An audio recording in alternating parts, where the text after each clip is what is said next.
Hi, it's me, Lydia, and I just wanted to say hello.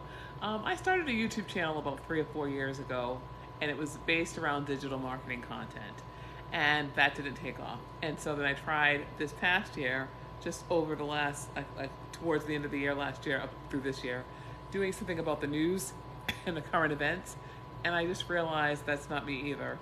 So now I'm talking about something that is near and dear to my heart, and it's something that I'm going through, menopause. And I just figured it was something that was more natural to talk about because it's actually something I'm going through. I still do digital marketing. I am a digital content creator with my BA from Southern New Hampshire University. And as far as the news goes, I still share information across the web from like Gavin Newsom, Jasmine Crockett, AOC. I share what I can, and I share it pretty frequently. So I feel like I'm doing the most when it comes to that. So I'm going to focus on something that's really natural to me. And today I'm going to focus on perimenopause. And I'm going to do a video that talks, well, that's what this video is about. It's talking about perimenopause. Perimenopause is it's the onset of menopausal symptoms. It is before you finish completing your menstrual cycle for the last time.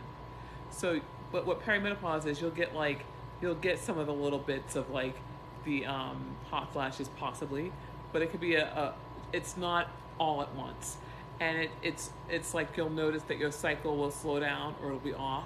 So if you're used to getting a menstrual cycle once a month, you may start noticing that you're getting it every other month, or every 3 to 4 months, or every 6 months, or once a year.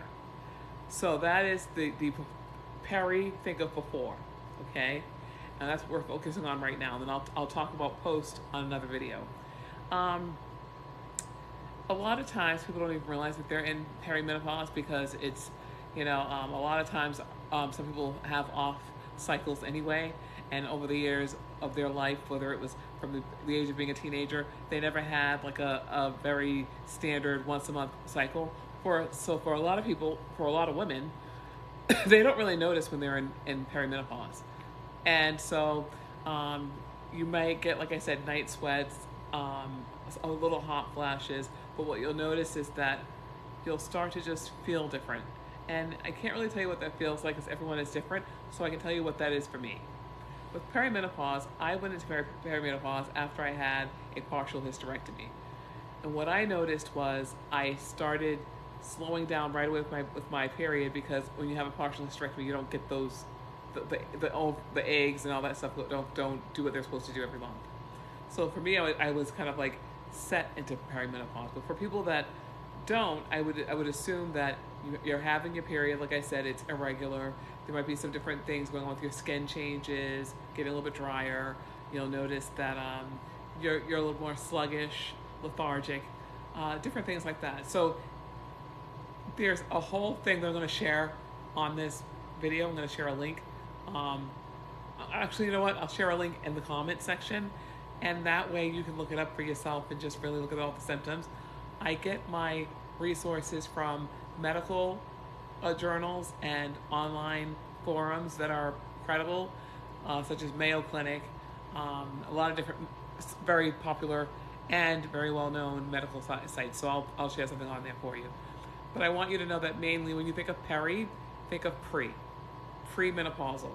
It's sort of like, if you could think of it like, it's the little, oh, I know how to explain it.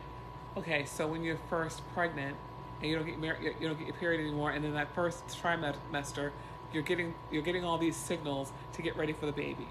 Okay, so you might be getting nausea, you might have like longer naps or whatever, but there's something that's going on in your body that's different. And even though this is not pregnancy, the hormones are changing. That's what I was going to say. There's might be a little bit more tiredness due to lack of estrogen, or so the estrogen levels are going lower and different things like that. So what I wanted you to think of is just it's pre-menopausal symptoms. Menopause is, if you think about it, the word meno, M-E-N-O, I'll go into that later, is when the period stops. So we'll go into that later, but this is mainly focusing on peri. And so think of premenstrual symptoms as getting ready to not have your menstrual cycle anymore. And so it's just the beginning. And so I just want you to focus on that part of it. So I hope this helps. And again, I'm going to share a link in this video. And I just look forward to sharing more information with you. Thank you for hanging in there and hanging out with me. Have a nice day.